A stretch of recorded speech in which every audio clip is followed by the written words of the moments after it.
এই যে আমরা কোকাকোলা বয়কট করলাম, কোকাকোলা বয়কট করার ফলে আমরা বাধ্য হয়ে চলে গেলাম আমাদের দেশীয় প্রোডাক্ট মোজোতে। এখন এই সময় মোজো এসে বলল যে যদি আপনারা আমাদের প্রোডাক্ট নেন, প্রতি বোতল থেকে 1 টাকা করে আমরা ফিলিস্তিনে দান করে দিব। খুব ভালো কথা। তো আজকে আমি এটা নিয়ে একটু রিসার্চ করতেছিলাম, দেখলাম ওরা এখন পর্যন্ত মাত্র 4,14,00,000 টাকা পাঠাইছে।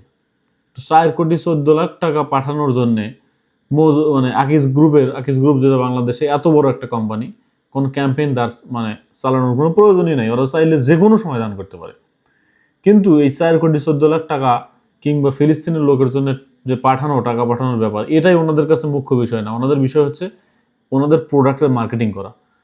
তো মোজো খুব সূক্ষ্মভাবে এই কাজটা করছে।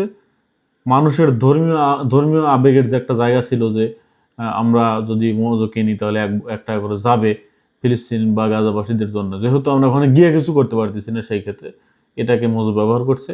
আপনারা এটাকে পজিটিভলি বা নেগেটিভলি দেখেন সেটা আমি জানি না, তবে আমার কাছে এটাকে একটা সূক্ষ্ম মার্কেটিং ব্যতীত অন্য কোনো কিছু মনে হয় না।